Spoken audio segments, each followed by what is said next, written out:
Today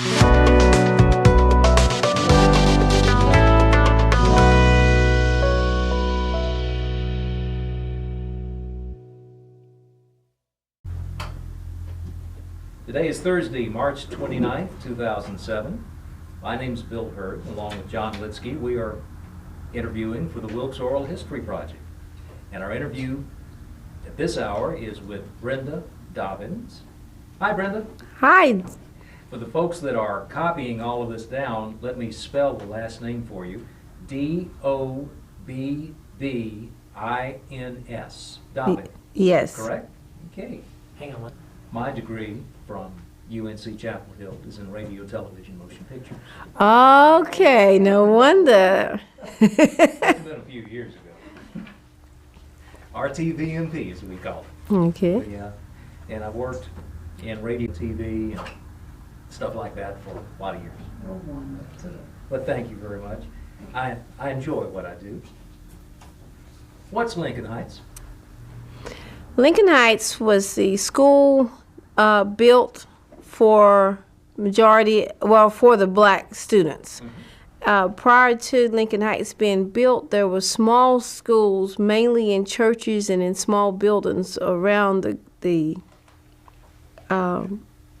county. And in 1922, 23, the parents wanted to build a school where the students could continue their education. They had fish fries and chicken queues, and they sold their vegetables out of their garden in order to build a school. Rosenwald. And Joe Rosenwald? Now, I'm not sure what his first name is. I've just drawn a blank. But he was president of Sears. What happened was Booker T. Washington, that was with Tuskegee Institute, went to talk to him to get a grant for Tuskegee. And he would not give him any money until he ventured south to see what the conditions were. And he was astonished at the conditions of the schools for the black students. So he gave him some money for Tuskegee, and then he challenged all the black families and the communities that if they would raise money, he would match it. And it's amazing when you get into the history of it, because he had the blueprints drawn for the schools. There was no electricity at the time. So if you look at the building, you see these tall windows, but they're always on the, south side or the north side. Which side would you say they were on, Jay? No. Where the sun and the chalkboards are, or the sun would hit the chalkboards. I would say south. Okay. I would say the south side. East, morning to afternoon, arc of the sun, most times of the year, would give you a southerly exposure. Well, he had it all designed. The windows are tremendous. Now, they've been cut down because we've used it since we've closed it for different occasions and to make it more efficient. But it was his design, and you'll find that there's schools all over the South that he helped build. Wow. And I think the tall windows probably would have helped with ventilation as well. Right, right. And you get some airflow as well. Mm-hmm. Interesting. Now, he even drew the blueprints up for the outhouses. And he built them where it would be a school, but also a community center. Ours is in the shape of an H. One of the board members, when he saw it, he says, well, we will have our students would have we're supposed to reach the heights of Lincoln. Okay. So that's how we got the name Lincoln Heights. I see. That was going to be one of my next questions. Okay. How the name came about. Mm-hmm. The school was in the shape of an H, mm-hmm. so you're reaching the heights. Of Lincoln. And Lincoln, mm-hmm. President Lincoln. Right. Emancipation Proclamation, this kind of thing. In 1922 or so, you say that's when the school... And that's what I imagine, because it was opened in 1924. So I figure it probably took them more than 2 years to build the school. It was actually built with a large auditorium and 3 classrooms on each end of the auditorium. One classroom was actually where they could expand it. And now the partition is out with it. And then we had a stage. So blueprints, school designs were available. Well, they were used for all the schools. When you look at the schools that were across the South, they basically all look the same. But the money had to come from the local community. The local, right, citizens. And then he matched it. Wow. Excellent, excellent. And so that was the beginnings of the school here in Wilkes. Of the consolidation of all the schools for the black students. How did you find teachers? Our teachers came from everywhere. Salisbury, Winston-Salem, New York, Washington, D.C.,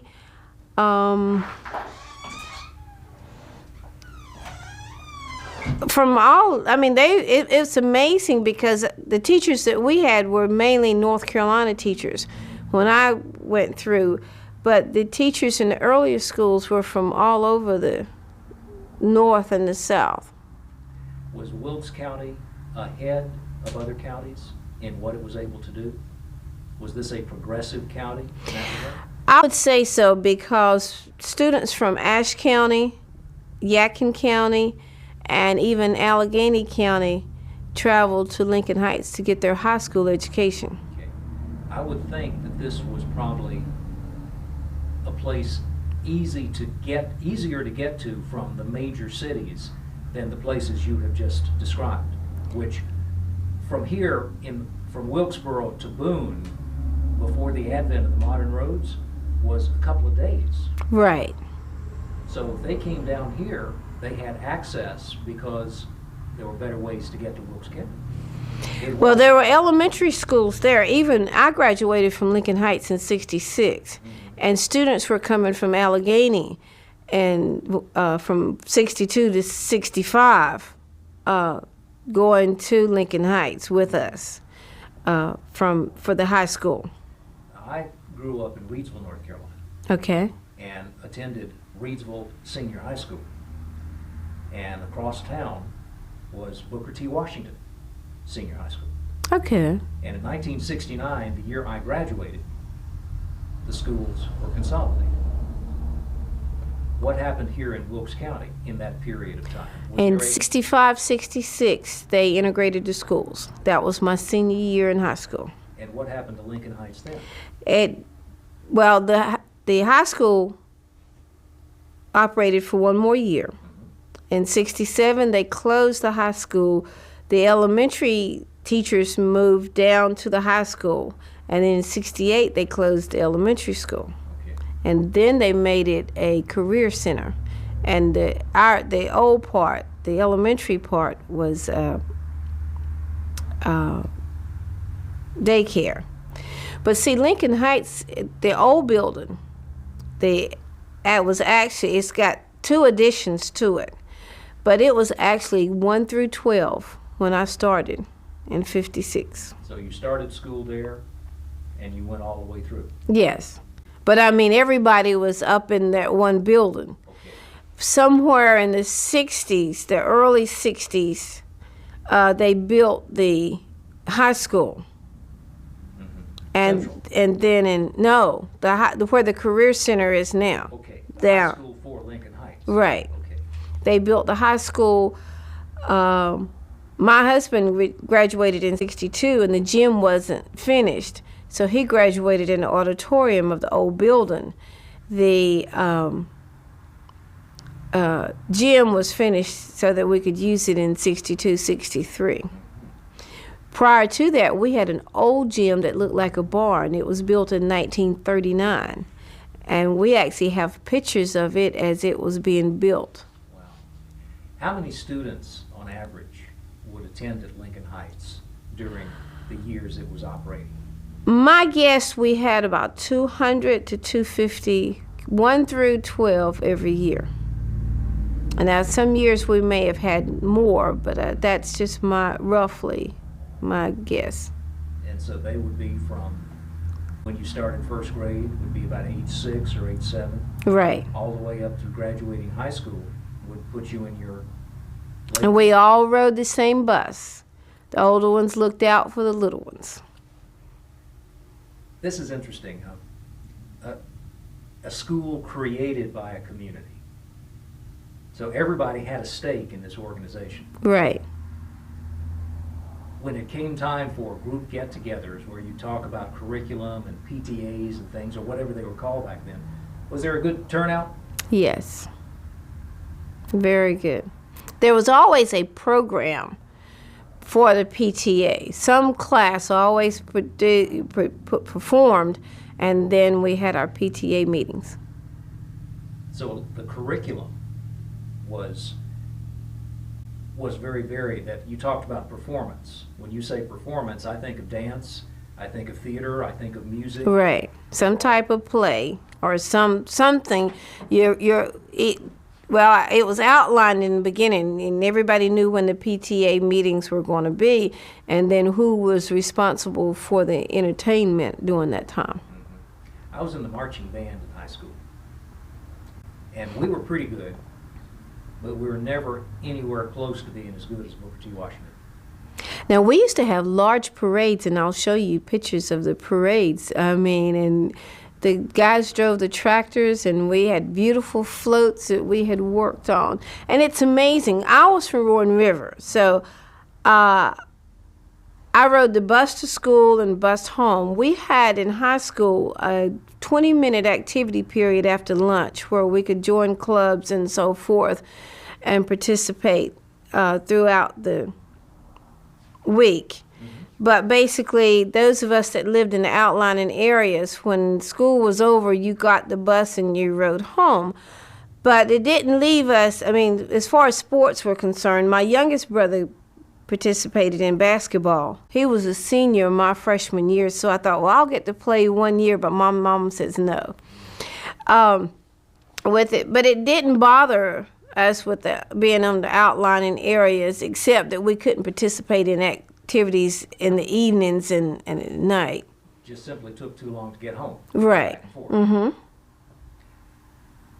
But we had the parades now. We could put on the parades, and then we always had May Day. Mm-hmm. We had May Day activities where we had Platinum Maypole and the dances and so forth. That was a big deal for us. It was a fundraiser, but it was a big deal, and we had a Sweethearts Ball every year. I was president of the New Homemakers of America, and we had a mother-daughter, father-son banquet every year. We called it a Cotton Ball. We had a little dance with Cotton Ball. So that was a special effort our parents had to get us back to school. That sounds a lot different from what we see today with schools. Oh, yeah. It sounded like you really had a good thing going. Well, we had a family affair. We knew everybody. You knew everybody in Wilkes County, grandmother, grandfather, down to the babies. And now you just don't know that. One of the things that came out when we were talking about consolidating North and East was, I said, well, give them some lunch period, because we used to we'd eat our lunch and then we'd have our time to socialize together. But they don't do that anymore. There's, we're strictly curriculum, but I think the time to spend, we got to know each other during that lunchtime, activity period time. Who among the folks you went to school with went on to do other things? And what memories do you have about the different career tracks and things like that? Well, a lot of us went into teaching. But we have doctors and lawyers and secretaries.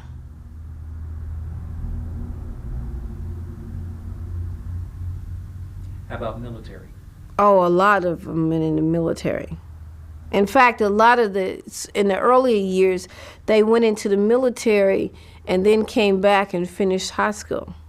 Okay. That was mainly in the 40s that I discovered that. Second World War. Probably. The gentleman that we talked to this morning was in the Second World War, and he went over to France and fought on the front lines. Okay. And was injured.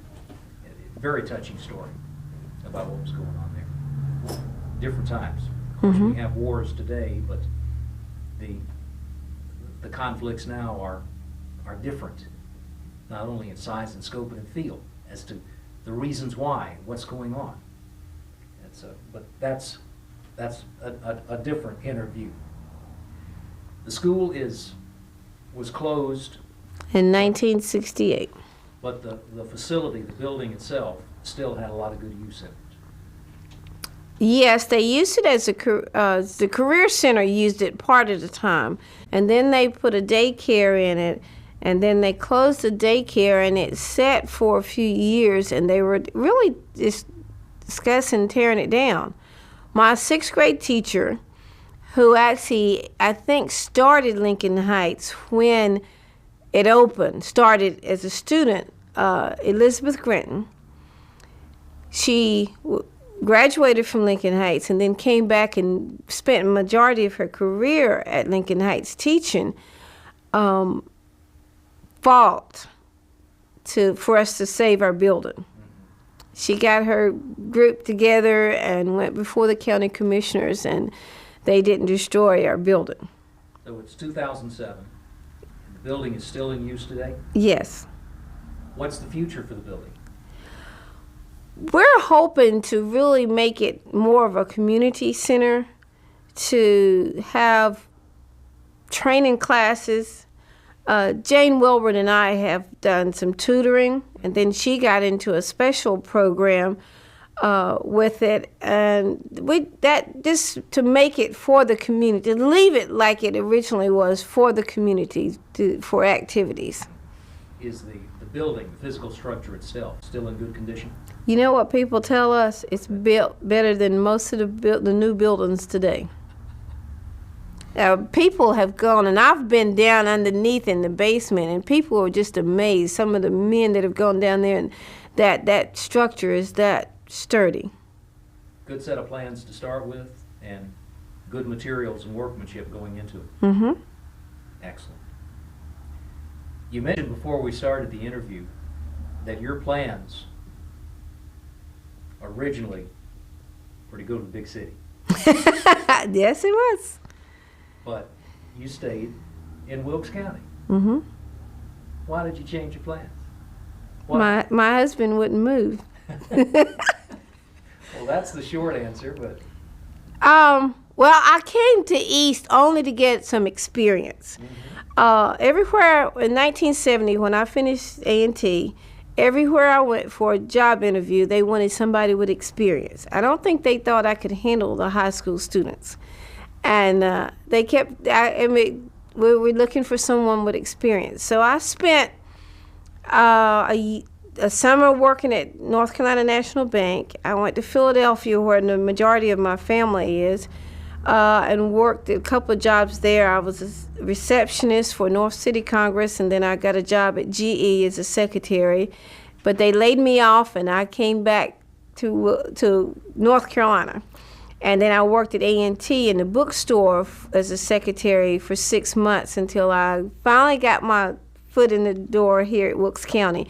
I worked a year as a technical aide at East Wilkes. And then I got my teaching. I was able to move into the teaching position that I stayed for 28 more years. 28 more. Wow. Y'all have reunions. Lincoln Heights reunions, don't you? Every 2 years. Tell me about what kind of affairs are those? We have a program on Saturday morning at 10 o'clock, a school assembly. Generally, we have it in the Career Center gym. And then what we do is we have exhibits set up in our building, because we do the veteran exhibit in one room. We have a Elizabeth Grinton gallery. And we actually have the slide presentation that Elizabeth did to the county commissioners to convince them not to tear down our building, to leave it. So we did have the slide presentation, and then we just let them tour the building. We have food for them, and just kind of have activities for them throughout the day. The guys bring their cars, and we have a car show. And somewhere around 2 or 3 o'clock, everybody's worn out, so then they go home, and then at 7 o'clock, we usually do some type of Motown review, but we have our own performers that do their... What I have gotten throughout this entire interview process is this feeling of community, of interactivity, of just absolute life, its own self going on in this facility, and has been for 70, 80 years. Right. Why? What has made this Well, possible? what is so fascinating about our first reunion, it rained. Cats and dogs. It poured. It was in 1978, I want to say, but I'm not sure. But everybody, the gym was full of people. A lot of out-of-towners come back in for our school reunion. They just want the companionship and to see everybody again. I don't have the same strong feelings about the school that I graduated from in Reedsville. I've never gone back to a high school reunion because I just never felt drawn to it. But you're talking about folks that come from long distances. And well, they come from California and Pennsylvania and D.C. and the South. I mean, we have more, sometimes more in proportion, out-of-towners coming back in than we have local people. Some of the local people, they just kind of say, well, that's Lincoln Heights. But the ones, and we're losing a lot, because you look at it in 68, a lot of those are in their 50s and getting on up. But what we're wanting to do is bring the young people in so that they can appreciate it. Now, I have people that say, I went to daycare there. And when they do, and I'll tell them, well, that's where I graduated, and they're just amazed at it. Well, there's definitely a sense of history here, a sense of something special that has gone on. It's a wonderful story. Well, I wish Elizabeth Grinton was here so she could share it, and she could really give you all the details of it. Well, Brenda, in closing, have I asked all the questions that I should have asked? Is there any aspect of what y'all have done that I have missed? Anything you'd like to add? No. I have a couple questions. Okay. Because we are doing a chapter on eastern Wilkes County. Mm-hmm. Did you say that you grew up in Roaring River? Yes. Could you give us a little bit of background and your perspective maybe on that town growing up as a child? in Roaring Now? River? Yeah, that's okay. I mean, we're kind of... Yeah, that's fine. That's fine. You've got me hooked. So. Now, this is interesting. Roaring River is really still a small community. Now, I live, as my sister says, in the outskirts of it, because I live what used to be 421. Mm-hmm. But I live right off 268, above Roaring River School. We were integrated to the point that we worked together. I mean, some of my best friends, my grandfather had 100 acres of land. And he didn't hire workers. He used his children and his grandchildren. So, and then if he didn't have something for us to do, we went on to the Curry farm the next day and helped them. And some of my best friends, we're still, together because we stayed there and tied tobacco or hand tobacco with them. But it was small. Basically, you knew everybody in Roaring River, and we all just lived there together. What kind of business community did you have in Roaring River? Just mainly it was farming. We had a few little small stores. And the lady down below where my mom lives, she would sew. And my mom and daddy would have a garden. And mom would send us down there to give her some of the vegetables and so forth, and she would sew. And when I went to my freshman year, she made the skirts that I wore to college. So was the community fairly self-sustaining? Could you get most of the things you really needed to live within the community, or did you have to run into North Wilkesboro? Well, basically, you could get whatever you wanted there. I mean, when we would come to Wilkesboro, it was rare. Yeah. So Maybe once a month or it was something. a community unto itself, not just a suburb of somewhere else. Right. You had your own identity. You had your own group of things going on there. Beyond farming, what kind of other industry or places to work were there out in that area? Were there some factories? No, there was a factory in Rhonda and Chatham. A lot of them worked at Chatham, but most of them worked. Agriculture. Mm-hmm. Yes. So you've already mentioned tobacco. What other crops? Well, my grandfather had tobacco and corn and alfalfa and hay fields. I've thrown up hay just like the guys did. Then some of my uncles had apple orchards. Cattle production? Yeah, we had the milk cows. I've milked cows and chickens. I think that's good on that. I just have one more question for you. Okay. 2 sentences or less, and I asked Nina Tharp the same question. You know Nina, right? Yes, I worked with Nana. Just your experience and time spent at East Wilkes High School. Just kind of share your career, maybe with a brief statement. Well, when I went to East, it was a family affair too. I loved my coworkers. Basically, out of my 29 years, I guess we may have had 9 of those. I may have had another black coworker there, but most of the time it was just me, and there was not any difference. We worked together. We shared. I saw a big change going those last years. With it. But I was the youngest one, I think, on campus there in 71, and I ended up being the oldest one as far as time there before the 29 years was up. Very good. Okay. But it was a great experience. Very good. Okay, go. This is the overall building, and this was before 62. Because this is what the Career Center is using now, and the gym is here. Our cafeteria, the ag. About the pen here. Real quick. Okay.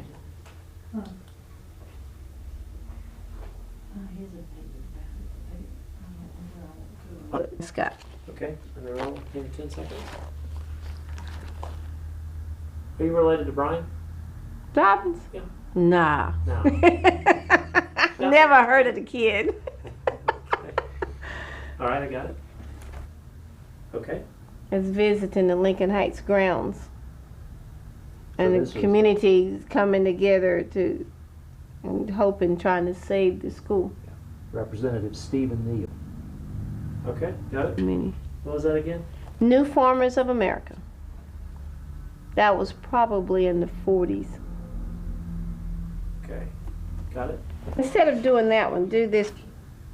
Okay. That's Moselle Cundiff and Lily Virginia Harris. That's the first graduates in Lincoln Heights, 1925.